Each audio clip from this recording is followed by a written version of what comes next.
Hello students, आज हम करने जा रहे हैं acid base and salt. This is the chapter second of class 10th। तो स्टार्ट कर रहे हैं what is acid and base. Acid और बेस होते क्या हैं? तो सबसे पहले हम बड़ी सिंपल सी कंसेप्ट के ऊपर आते हैं जिसके द्वारा हमें समझना बहुत इजी हो जाएगा। उसको हम कहते हैं classical concept. Classical concept means general लोगों की थिंकिंग के पॉइंट ऑफ व्यू के ऊपर जो कंसेप्ट बनी हुई है। तो उसमें आपको बताया क्या जाता है कि एसिड क्या होते हैं और बेस क्या होते हैं by their taste. By their taste तो एसिड क्या होते हैं? जो चीजें खट्टी होती हैं, मीन्स जो सोर इन टेस्ट हैं। और बेस हम कंपैरेटिव बेसिस के ऊपर चलेंगे ताकि हमें याद करना इजी हो जाए। जब हमारा किसी के साथ कंपैरिजन होता है तो हमें वो प्रॉपर्टीज याद करनी इजी हो जाती हैं। इसीलिए मैंने एसिड और बेस दोनों इकट्ठे ही स्टार्ट किया है। तो बेस क्या होते हैं? Which are bitter in taste, means जो कड़वे होते हैं। प्रैक्टिकली कौन सी ऐसी चीजें हैं जो हमारे आसपास हैं और जिनको हम एसिड और बेस कह सकते हैं? तो जैसे हमारे पास lemon juice means lemon, orange, vinegar जिसको हम सिरका नॉर्मली कहते हैं। तो ये क्या होती हैं? ये चीजें आपको पता है ना कि इनका टेस्ट क्या होता है? खट्टा होता है। तो इनको हम किस कैटेगरी में मेंशन करेंगे? They are acid. और बिटर टेस्ट वाली कौन सी है? जैसे नॉर्मली हम क्या रेफर कर सकते हैं, वैसे उसका टेस्ट आप नहीं करते, लाइक द वॉशिंग सोडा। ये थोड़े से हमारी यू कैन से हेल्थ के लिए हार्मफुल है, डेंजरस है, इसलिए इनको टेस्ट करके आपने नहीं चेक करना। बेकिंग सोडा जिसको मीठा सोडा, खाने वाला सोडा भी मेंशन करते हैं। और एक और एग्जांपल हम रेफर कर रहे हैं, that is known as a bitter guard.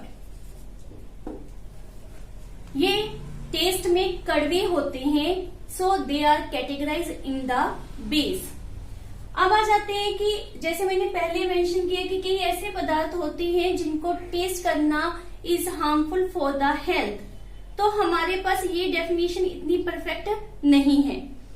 इसके बाद हमारे पास आए थे साइंटिस्ट अर्नियस, जिन्होंने एसिड और बेस को बहुत ही अच्छी तरह से समझाया। बेटा ये याद रखो कि एसिड और बेस कोई स्मॉल टर्म नहीं है। अलग अलग साइंटिस्ट ने अपने पॉइंट ऑफ व्यू दिए जिसके द्वारा उन्होंने एसिड बेस की कंसेप्ट को समझाया।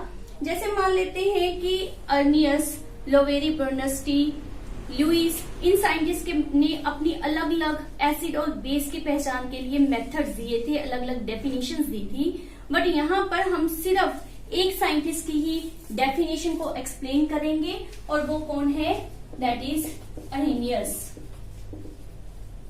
सो it is called as the Arrhenius concept of acid and base. इन्होंने बहुत ही सिंपल सी हमारे पास टर्म दी कि एसिड आर दो substances which possess H positive ion and produce H positive ion in the aqueous medium. Aqueous medium means in the presence of water. Acid ऐसी substances है जिनमें H positive हो और in the presence of water वो H positive को produce करे। हमारे पास इस लेसन में जो एसिड के बारे में डिस्कशन है, मैं वही यहाँ पर मेंशन कर रही हूँ, लाइक द सल्फ्यूरिक एसिड, इसको कहते हैं hydrochloric acid.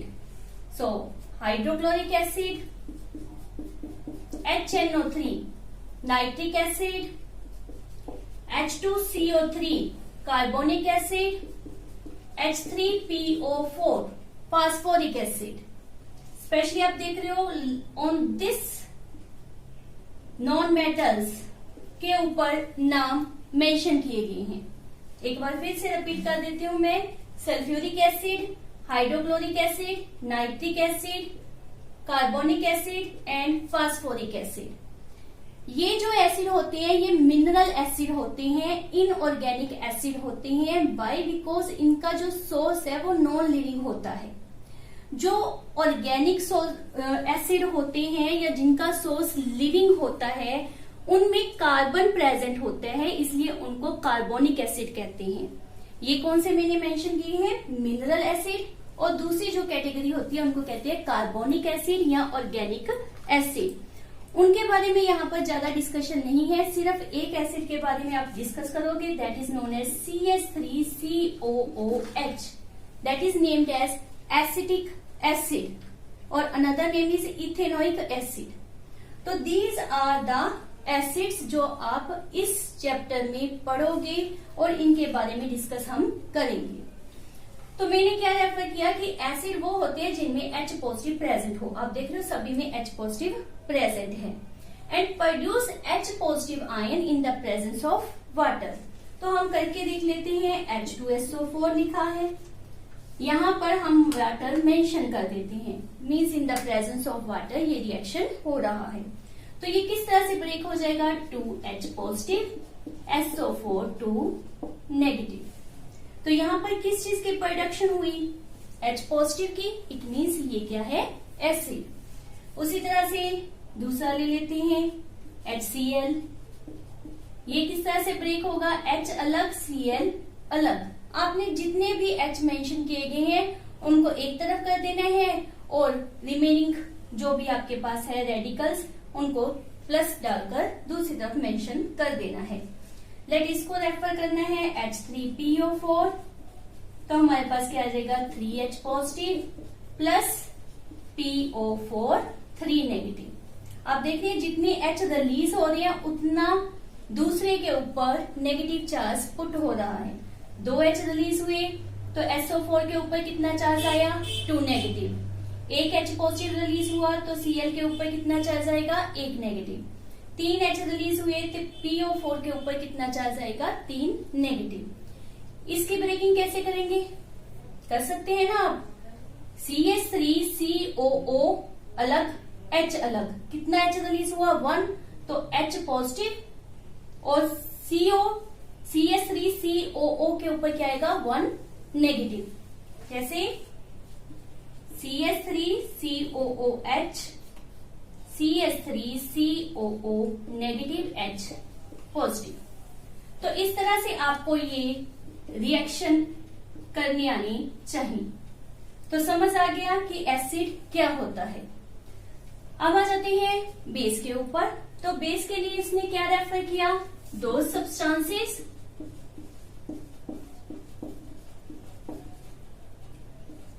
which possesses OH negative ion.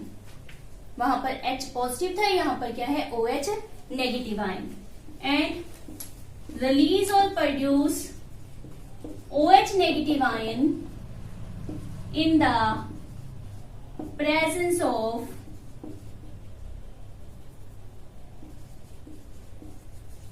aqueous medium। Example ले लेते हैं हम, लाइक NaOH, KOH,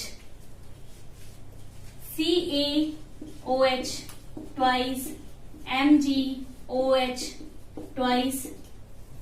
अगर आप ग्रुप के बारे में जानते हैं तो ये आपको पता चला होगा, फर्स्ट ग्रुप में से लिए गए हैं, ये हमने second group of periodic table में से लिए हैं। अब देख रहे हैं कि इनमें क्या प्रेजेंट है? This OH। जब इनको in the presence of water breakup किया जाता है या ये ब्रेकअप होते हैं, हम नहीं करते, ये अपने ब्रेकअप होते हैं, तो क्या प्रोड्यूस होगा? Na positive OH negative. इसका आप अपने आप कर सकते हो अब रिएक्शन। नेक्स्ट का मैं शो कर रही हूं CaOH ट्वाइस, एक्वस मीडियम के लिए water, CaOH 2 time. Now OH 2 time produce हुआ तो ओबियस है इसके ऊपर क्या चार्ज आएगा? 2 नेगेटिव। तो चार्जेस का आपको इजीली पता चल जाता है by the amount of OH negative produce or H positive produce. So these are about the definition given by Arrhenius कि what are acid and base. इसी के साथ आपने माइंड में रखना है कि एसिड या बेस दो टाइप के होते हैं, strong and weak, strong and weak. तो उस टॉपिक को भी हम इसके साथ ही कर रहे हैं। सबसे पहले आ जाते हैं कि एसिड स्ट्रॉन्ग या वीक कब कहा जाता है। स्ट्रॉन्ग एसिड, उल्ट टर्म माइंड में रखो। देखो हम स्ट्रॉन्ग किसे कहते हैं, जो चीज ब्रेकअप ना हो। लेकिन एसिड या बेस के लिए स्ट्रॉन्ग तब कहेंगे विच कैन इजीली डिकम्पोज, जो इजीली टूट जाए, which can easily decompose to produce H positive ion, which is easily और completely decompose to produce H positive ion। और वीक जो इजीली ब्रेकअप ना हो, means which is partially breakup. Breakup को मैं क्या रेफर कर रही हूं, डिकम्पोज। जो पूरी तरह से ना टूटे, उनको तोड़ने के लिए आपको उसको एनर्जी देनी पड़ती है, फिर जाकर वो ब्रेक होंगी। समझ गए। जो पूरी तरह से टूट जाए उसको कहने स्ट्रॉन्ग, उल्ट चलेंगे। और जो पूरी तरह से ना टूटे, पार्शली टूटे, उसको हम क्या कहेंगे, वीक। क्लियर। अब एग्जाम्पल अगर हमने देखनी है कि स्ट्रॉन्ग की कौन सी है और वीक की कौन सी है, तो ये जो तीनों मैंने पहले लिखी हैं, SCl और N1, ये तीनों क्या है, स्ट्रॉन्ग एसिड। ये कंप्लीटली डिकम्पोज हो जाते हैं।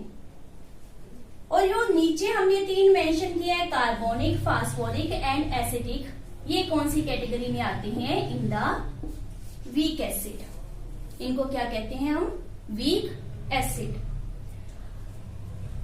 दूसरी तरफ आ जाते हैं बेस। अब बेस की भी हम दो कैटेगरी बनाएंगे, स्ट्रॉन्ग एंड वीक। तो अब इसकी डेफिनेशन आप अपने आप दे सकते हो।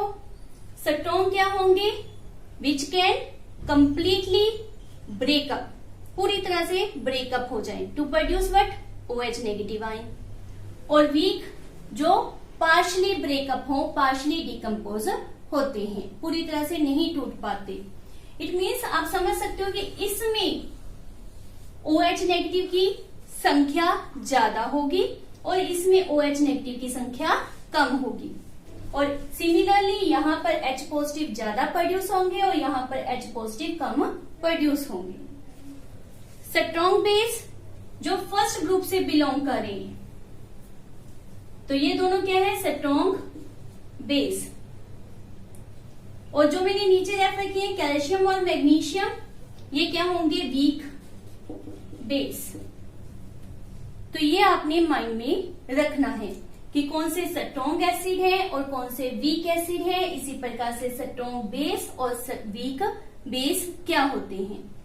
तो ये डिफरेंसेस आपको क्लियर है। आपके पास वेदर क्वेश्चन पूछ लिया जाए, what is acid, what is base, what is strong acid, what are the weak acid, या difference between the acid and base, give any example of acid. तो I think easily in questions को आप by this criteria mention कर सकते हो। Next is indicators. Indicators जो indicate करते हैं, जो कुछ दर्शाते हैं, दिखाते हैं। तो इनका एसिड बेस में क्या यूज आ गया, बिकॉज इंडिकेटर जो होते हैं वो whether by the colour change और by the change in smell आपको बताएंगे कि गिवन लिक्विड और गिवन सब्सटेंस इज एसिड और बेस।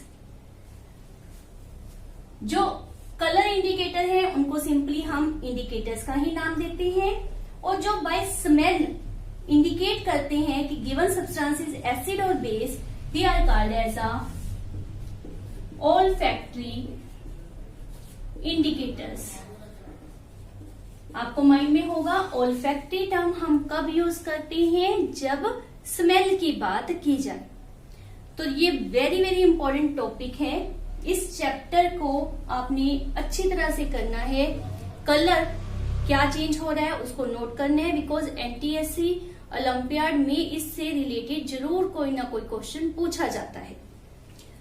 तो हमने कहा कि हमारे पास दो तरह के इंडिकेटर्स होते हैं जो कलर या स्मेल के ऊपर बेस्ड होते हैं। इसी तरह से इंडिकेटर के लिए एक और क्लासिफिकेशन हमारे पास दी जाती है कि वो नेचुरली प्रेजेंट है या फिर लेबोरेटरी में तैयार किए गए हैं। तो उस बेसिस के ऊपर हम इनको दो कैटेगरीज रेफर कर रहे हैं, natural indicator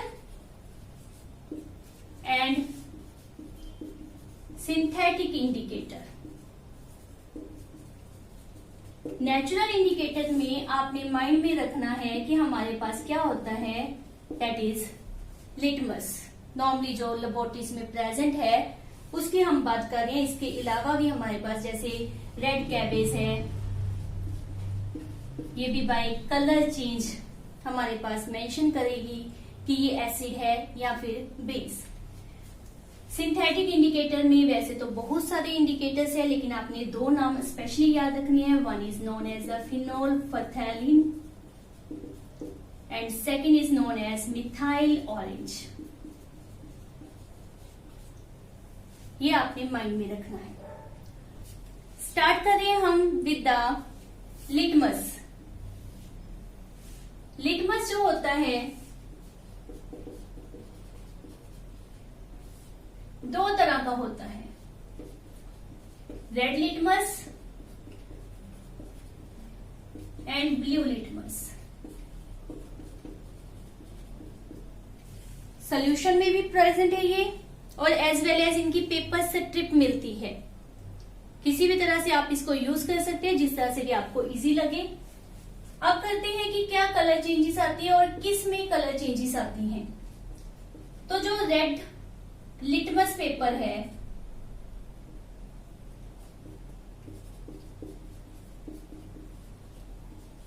that give blue color when applied on base।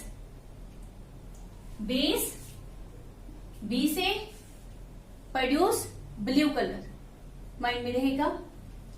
और जो ब्लू लिटमस पेपर है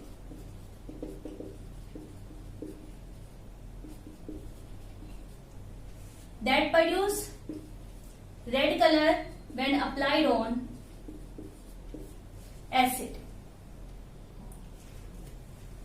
एप्पल आर रेड, इस तरह से आप माइंड में रख सकते हो कि एसिड रेड कलर प्रोड्यूस करती है और बेस बी से ब्लू कलर प्रोड्यूस करते हैं। ये आपने अच्छी तरह से अपने दिमाग में रखना है कि लिटमस में क्या कलर चेंजेस आती हैं और किसके साथ। बेस के साथ red change into the blue, acid के साथ blue change into the red. Next है हमारे पास रेड कैबेज। रेड कैबेज आपको पता ही है कौन से कलर की होगी, रेड। एसिड के साथ देयर इज नो रिएक्शन, कोई रिएक्शन नहीं होगा, कोई चेंज नहीं आएगी। लेकिन जब इसको बेस के ऊपर अप्लाई किया जाता है तो ये क्या करता है, ग्रीन कलर प्रोड्यूस करता है। तो सिर्फ बेस का आपने माइंड में रखो, रेड कैबेज बेस में ग्रीन कलर प्रोड्यूस करता है। इसी तरह हमारे पास किचन में टर्मरिक होता है, हल्दी powder, yellow in colour, well known है। एसिड के साथ इसका भी कोई रिएक्शन नहीं है, कोई कलर चेंज नहीं आएगी। लेकिन बेस में इसका कलर चेंज हो जाएगा, इट बिकम रेडिश ब्राउन। और ये डेली लाइफ में आप देखते भी हो। मान लेते हैं कोई खाना खा रहे थे, उसमें आपको पता ही है नॉर्मली जो भी सब्जी हम यूज करते हैं येलो कलर होता ही है, हल्दी डाली जाती है, वो आपके कपड़ों के ऊपर गिर गई, येलो कलर उसमें आ जाएगा, है ना। जब हम उसको वॉश करते हैं उसके ऊपर साबुन लगाते हैं, साबुन जो होती है वो क्या होती है, बेस। तो साबुन जब आप उसके ऊपर लगाओगे तो आप देखोगे कि उसका कलर चेंज किसमें हो जाएगा, reddish brown. Why? Because of application of base. एक और हमारे पास एग्जाम्पल है, that is flower of hydrangea या फ्लावर ऑफ पेटूनिया। ये जो फ्लावर ऑफ हाइड्रेंजिया होते हैं they are blue in colour. Mind में रखना कि इनका कलर क्या होता है, ब्लू। और इनमें भी वही स्पेशलिटी है कि एसिड के साथ कोई चेंज नहीं आती, और जब इनको बेस के साथ अप्लाई किया जाता है तो they produce pink in colour. तो इन सभी में आप देख रहे हो कॉमन फैक्टर में ले रही हूं, रेड कैबेज, टर्मरिक और फ्लावर ऑफ हाइड्रेंजिया। एसिड में नो चेंज, बेस में it become green, it become red, और इसमें कौन सा कलर है, पिंक। तो ये आपने याद करना है। नेक्स्ट आ जाते हैं सिंथेटिक इंडिकेटर। सबसे पहले है हमारे पास फिनोल फथैलिन। ये कलरलेस होता है, इट इज अ कलरलेस। और अगेन वही टर्म कि एसिड में भी ये क्या रहेगा, कलरलेस। मतलब सिंपली अगर आप रेफर करना चाहते हो तो ऐसे कह दो कि एसिड में इसका कोई कलर चेंज नहीं होगा। और when it is applied on base it give pink colour. तो ये कौन सा कलर प्रोड्यूस करते हैं, पिंक कलर। नेक्स्ट है मिथाइल ऑरेंज। इसके लिए आपको मैं एक फार्मूला बता रही हूं, that is my apple is red, जो हमने लिटमस पेपर के लिए भी किया था। Banana is blue, sorry banana is कौन से कलर का होता है, येलो। तो ये आपने माइंड में रखना है। ये किसके लिए है, for the methyl. My means methyl orange, Apple means acid, तो वो एसिड में कलर कौन सा प्रोड्यूस करेगा, रेड। बनाना मीन्स बेस, बेस में कौन सा कलर प्रोड्यूस करेगा, दैट इज येलो। तो ये कुछ फीचर आप कह सकते हो लिटमस पेपर के साथ इसका मैच कर रहा है। यहां पर येलो था और यहां पर हमारे पास क्या था, ब्लू। तो ये फैक्टर्स आपने दोनों के लिए याद रखनी है कि क्या कलर चेंजेस आएंगी। कलर इंडिकेटर के बाद हम अब करेंगे स्मेल इंडिकेटर। इंडिकेटर में हम सिर्फ एक एग्जांपल ही कर रहे हैं, दैट इज ऑफ अनियन, जो हमारी किचन में प्रेजेंट होती हैं और जिनको काटते हुए बहुत सारे आंसू बाहर निकलते हैं। तो करना क्या है, अनियन को बारीक काट लेना है, उनको एक पॉलीथीन बैग में डाल लेना है और साथ में उसके साथ कॉटन के कपड़े की बारीक स्ट्रिप्स काट के उसके बीच में डाल देनी है और उसको पूरी रात ऐसे ही पड़ा रहने देना है। सुबह को जब आप खोलोगे तो ऑब्वियस है कि वो कपड़े में से वो पेपर जो स्ट्रिप्स है उसमें से स्मेल आनी स्टार्ट हो जाएगी, आएगी ना। तो अब जो स्मेल वाली क्लोथ स्ट्रिप्स है हमारे पास, उनको हम एसिड और बेस में डिप कर देंगे। एसिड में जब उनको डाला जाएगा तो उसमें से एक नई टाइप की स्मेल प्रोड्यूस हो जाएगी और बेस में वो स्मेल कंप्लीटली रिमूव हो जाएगी। जो अनियन की पहले अपनी स्मेल थी वो भी कंप्लीटली रिमूव हो गई, मतलब कोई स्मेल आपको नहीं मिलेगी। तो इस तरह से बाय स्मेल से ये इंडिकेट करते हैं कि दीज आर एसिड और बेस।